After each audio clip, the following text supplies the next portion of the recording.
Bismillahirrahmanirrahim. Assalamualaikum warahmatullahi wabarakatuh. Pemirsa TVRI Jogja dimanapun Anda berada, ketemu lagi di acara yang paling kita tunggu-tunggu. Acara yang insya Allah akan meningkatkan ilmu kita dan tentu saja meningkatkan iman kita. Apalagi kalau bukan acara Tabligh Islami. Hari ini kita akan bicara sebuah tema yang sangat menarik, yaitu ghibah. Tema ini rasanya biasa dan sering kita dengar.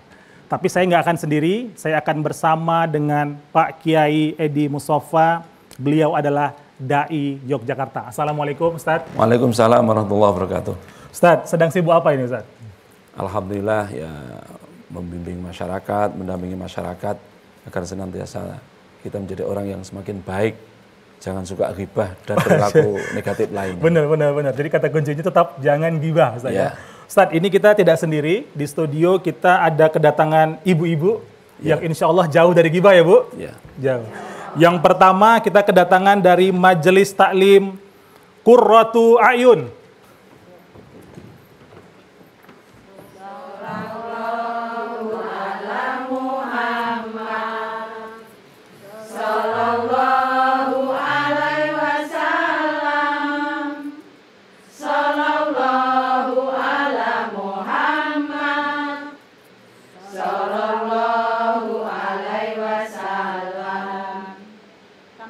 Majelis Taklim Qurratu A'yun Pondok Demangan Pesantren Pondok Kusuman Kota Yogyakarta.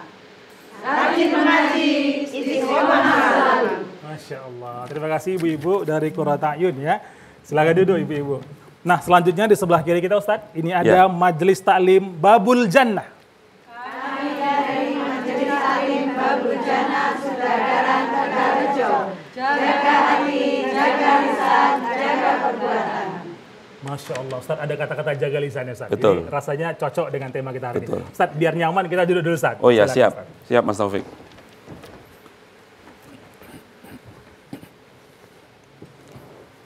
Baik, saya manggilnya Pak Kiai ya, Pak Kiai atau Ustaz. Ustadz aja. Ustaz, tema kita ini umum untuk Ya. kita dengar tentang ghibah. Rasanya kita perlu berangkat dulu dari takrif, dari definisi. Ustaz. Ya. Boleh diinformasikan kepada pemirsa dan jamaah semua Ustaz. Baik. Assalamualaikum warahmatullahi wabarakatuh. Waalaikumsalam warahmatullahi wabarakatuh. Jamaah sekalian yang saya hormati dan saya muliakan, pada kesempatan yang baik ini kita akan membicarakan tentang ghibah. Salah satu sifat negatif yang sangat dicela oleh Allah, oleh Al-Quran, oleh Rasulullah.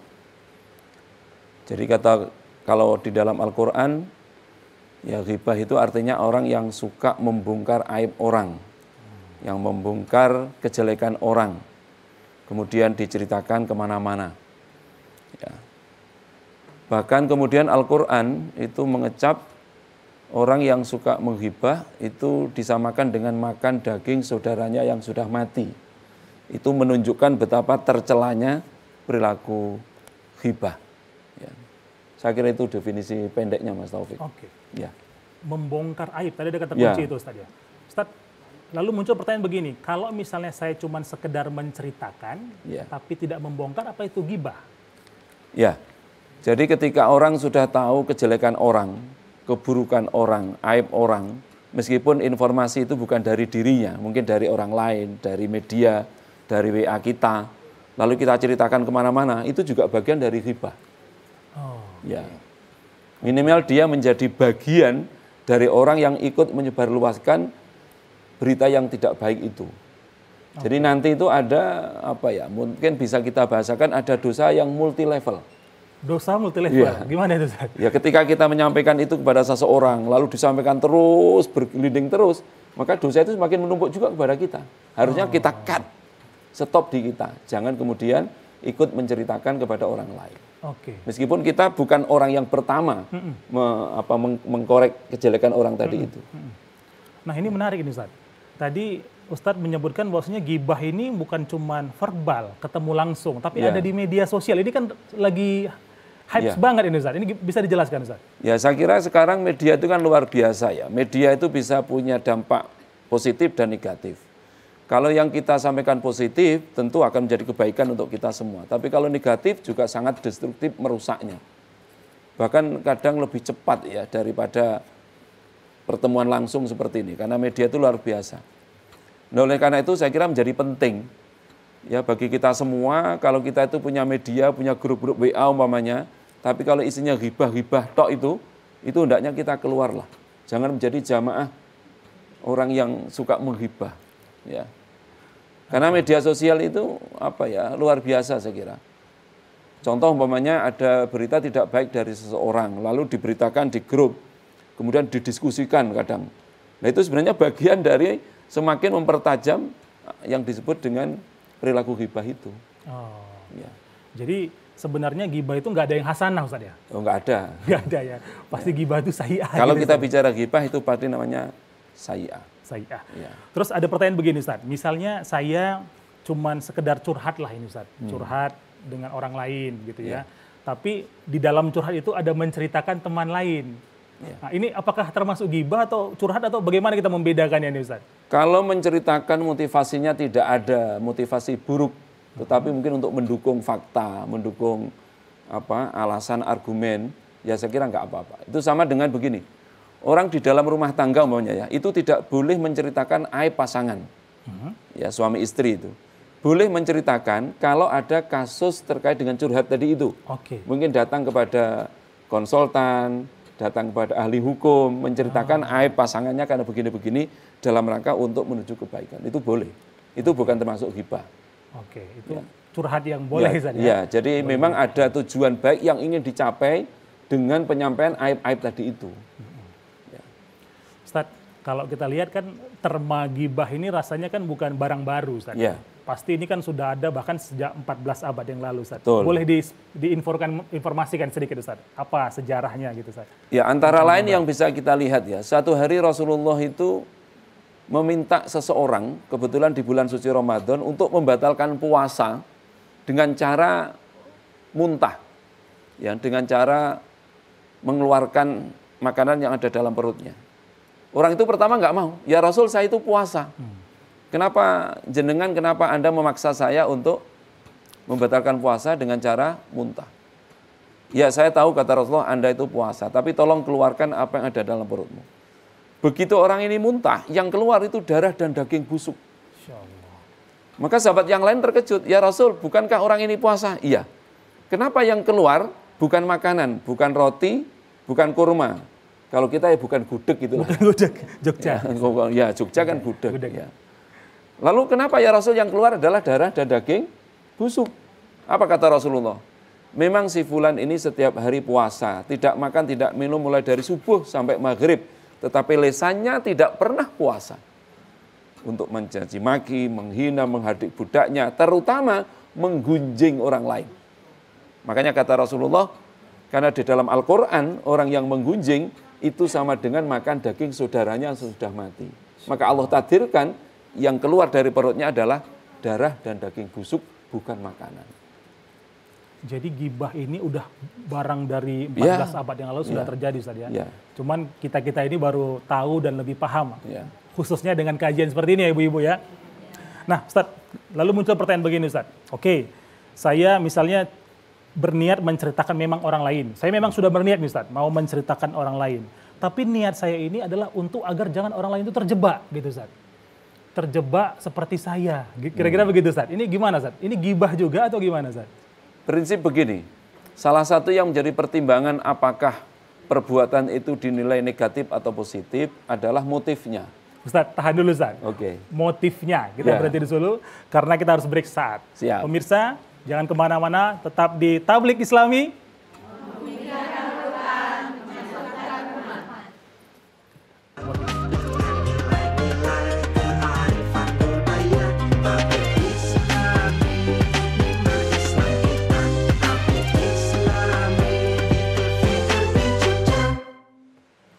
أعوذ بالله من الشيطان الرجيم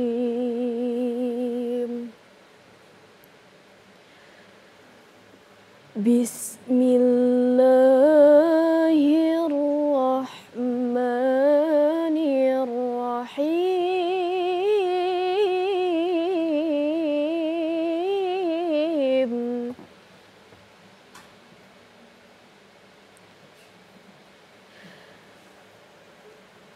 يا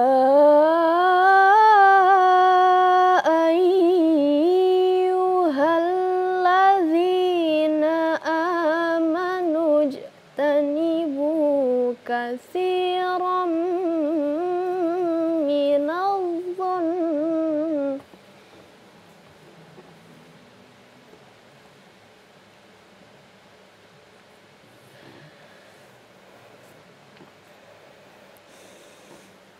إن بعض الظن إثم ولا تجسسوا ولا يغتب بعضكم بعضا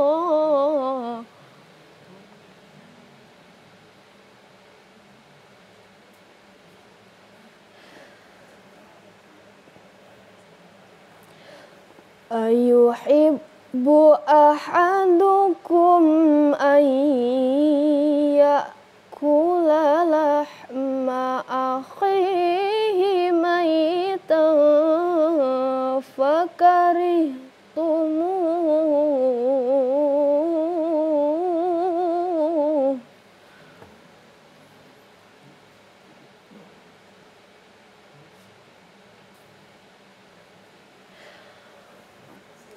واتقوا الله إن الله تواب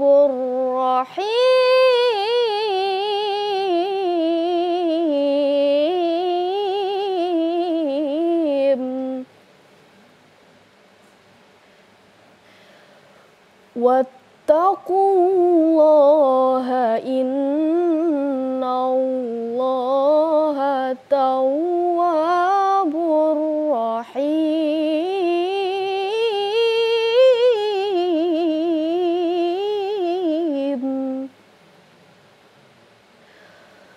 صدق الله العظيم.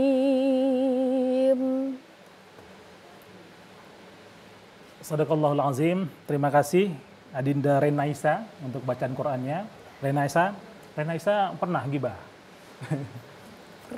Pernah juga ya. Tapi insya Allah setelah ikut kajian ini itu bisa kita hilangkan sama-sama ya. Ustaz, ini tadi menarik yang dibacakan Adinda kita, Renaisa, Al-Hujurat 12, Ustaz. Betul. Bisa sedikit dikulik Ustaz tentang ayat ini Ustaz. Ya, saya kira beberapa pesan penting ya. Ayat yang tadi dibaca oleh adik Renaisa, kita itu oleh Allah dipesan dengan tegas jangan banyak berprasangka, ya berpraduga, karena itu bisa jatuh kepada ithmun, kepada perilaku dosa. Dan yang kedua, kita itu dilarang tajassus.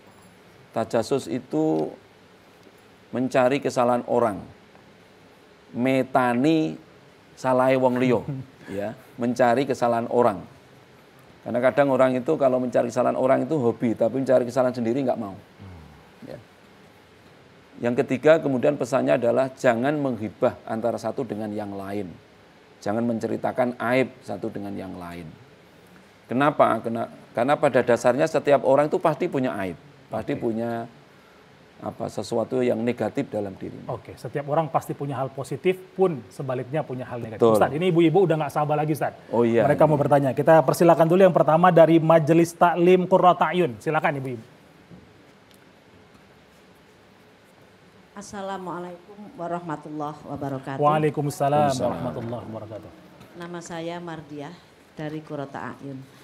Ustadz, mohon dijelaskan dampak ghibah. Terima kasih. Wassalamualaikum warahmatullahi wabarakatuh. Waalaikumsalam warahmatullahi wabarakatuh. Singkat ya Bu, singkat saja. Oke, ini kita tampung dulu Ustaz, nanti sekaligus dijawab. Oke, yang kedua, saya ke Majelis Taklim Babul Jannah. Siapa yang ingin bertanya Bu? Wah, Masya Allah Rami. Silakan Bu. Assalamualaikum warahmatullahi wabarakatuh. Waalaikumsalam Mau tanya warahmatullahi Ustaz, wabarakatuh. Ya. saya Ibu Wasiro dari Majelis Taklim Babul Jannah. Mau bertanya bagaimana cara menghapus dosa ghibah. Terima kasih. Baik, terima kasih. Ini dua pertanyaan, bisa Ya. langsung satu kita jawab. Yang pertama nanya cara menghapus dosa, udah terlanjur Ustaz, ghibah. Yang kedua, Ustaz dampaknya Dampak. gimana Ustaz untuk saya misalnya gitu Ustaz. Silakan Ustaz. Baik. Jadi karena memang ghibah ini sesuatu yang dampaknya luar biasa ya. Antara lain kalau dalam hadis itu bisa tuhbatul a'mal. Yaitu bisa menghapus kebaikan-kebaikan yang kita lakukan. Ya, yaitu orang yang istighol bi'uyubil kholqi, orang yang sibuk ngurusi aib orang lain. Itu bisa menghapus amal-amal baik kita. Ya, termasuk kalau orang suka ghibah, itu bisa merusak reputasi diri kita. Karena kadang informasi tentang perilaku orang tadi belum tentu akurat, tapi sudah kita ceritakan. Sehingga apa? Orang nanti bisa menganggap kepada diri kita ini orang yang tidak layak dipercaya. Ya, berarti mengurangi reputasi diri kita. Kemudian juga menjadi orang yang suka menghakimi. Ya, sedikit-sedikit menghakimi orang, sedikit-sedikit menghakimi orang, dan itu sangat negatif di dalam pergaulan. Karena bisa merusak relasi kita. Sehingga memang sebisa mungkin ghibah itu harus kita hindarkan dalam hidup kita. Gitu nggih, Bu nggih? Siap nggih? Alhamdulillah. Siap, Mas? Insyaallah. Insyaallah. Kemudian yang kedua tentang dosa ghibah. Memang dosa ghibah ini bahkan ada hadis mungkin agak ekstrim ya. Itu dosanya itu bisa lebih besar daripada dosa zina. Kenapa? Kalau zina itu kan dosa kepada Allah. Proses minta maafnya mudah karena kepada Allah. Kalau orang itu tobat betulan, lalu Allah menerima, itu selesai. Tapi kalau ghibah ini urusannya dengan sesama. Ya, dengan sesama. Kalau orangnya yang kita ghibah itu belum mau memaafkan pada kita, maka dosa itu masih akan tetap kita bawa sampai nanti kita sowan kepada Allah. Makanya ada hadis, siapakah orang yang bangkrut di akhirat? Yaitu orang yang banyak amal solehnya, sholatnya, puasanya, tetapi salah satunya ketika hidup di dunia suka menggunjing orang. Sehingga amal kebaikan itu diambil oleh Allah, didistribusikan kepada orang yang tadi diribahnya. Ketika orang yang diribah itu ternyata belum memaafkan. Sehingga pada akhirnya kebaikannya habis, Ustaz. Betul. Inilah Betul. orang yang bangkrut malah. Bangkrut. Padahal ibadahnya banyak. Ibadahnya banyak, tetapi karena kesalahan terhadap orang lain banyak, antara lain adalah ghibah, maka ternyata kebaikan-kebaikan yang sudah ditumpuk itu, dilakukan di dunia, itu bisa habis gara-gara perilaku itu. Oke. Masya Allah. Jadi cara menghapusnya ya harus minta maaf betul kepada yang pernah dighibah. Ibu-ibu, insya Allah setelah sesi ini minta maaf kita ya Bu, sama yang pernah kita gibah ya. Jangan lagi kita pernah gibah. Ustaz, tadi menarik tentang dampak tadi Ustaz. Kan dampak itu bisa kita lihat secara individu, sosial, masyarakat. Bagaimana dampaknya terhadap masyarakat, bahkan untuk bangsa Ustaz? Betul. Komunitas yang sering gibah ini gimana Ustaz? Jadi saya kira kadang kan ghibah ini dijadikan alat untuk mendiskreditkan orang, untuk menjatuhkan kredibilitas orang. Kadang ada orang, Mas Taufik, dalam dunia bisnis untuk menjatuhkan lawan bisnisnya dengan cara ghibah. Betul. Dalam dunia politik untuk menjatuhkan lawan politiknya dengan cara ghibah. Itu sangat merusak dan tidak mendidik. Itu merusak, tidak mendidik. Betul. Berarti bukan cuma individu tapi yang sosial iya, juga. secara sosial bisa menjadi dampak yang sangat negatif. Baik, luar biasa. Ya. Ini dampak buruk dari gibah. Betul. Ustaz, kita harus jeda dulu lagi Ustaz. Siap. Kita akan kembali pemirsa, tetap di Tablik Islami.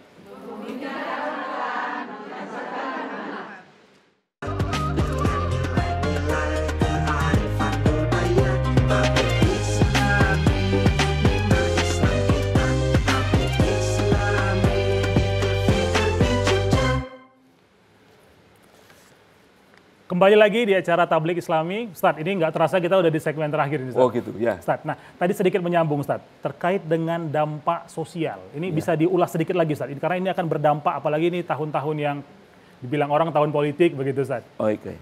Jadi dampak sosial dari ghibah, kalau itu kemudian menjadi kepercayaan, keyakinan masyarakat, maka kemudian ghibah itu menjadi bersifat jamaah, bersifat masif. Jadi ketika ada orang menghibah satu orang ya, padahal orang ini punya anggota banyak, punya konstituen, punya jamaah, maka kemudian akumulasi ghibah itu menjadi luar biasa dampaknya. Jadi seseorang bisa dibenci oleh orang banyak gara-gara dimunculkan ghibah oleh satu orang. Dan itu kan sangat destruktif gitu. Padahal mestinya di dalam pergaulan sosial apapun ya, bisnis, politik dan yang lain harus pakai akhlak dong, harus pakai etika. Sehingga apapun yang kita lakukan kalau pakai etika, pakai akhlak, akhirnya bernilai ibadah, Mas Taufik. Masya Allah. Jadi bukan hanya sekedar kerja politik, bukan sekedar kerja bisnis, tapi di situ ada nilai ibadah. Ustaz, apakah kemudian artinya kita harus mulai menjaga lisan kita dan jari kita secermat dan sehikmah mungkin, atau bagaimana Ustaz? Iya, harus. Bahkan salah satu yang dianjurkan oleh agama itu ada ungkapan salamatul insan fi hifdzil lisan. Orang itu kalau ingin sukses, ingin jaya, ingin selamat, salah satunya adalah punya kemampuan memanage lisan. Ya, termasuk dalam konteks sekarang tangan kita ini, jari kita ini, ya, media sosial kita itu.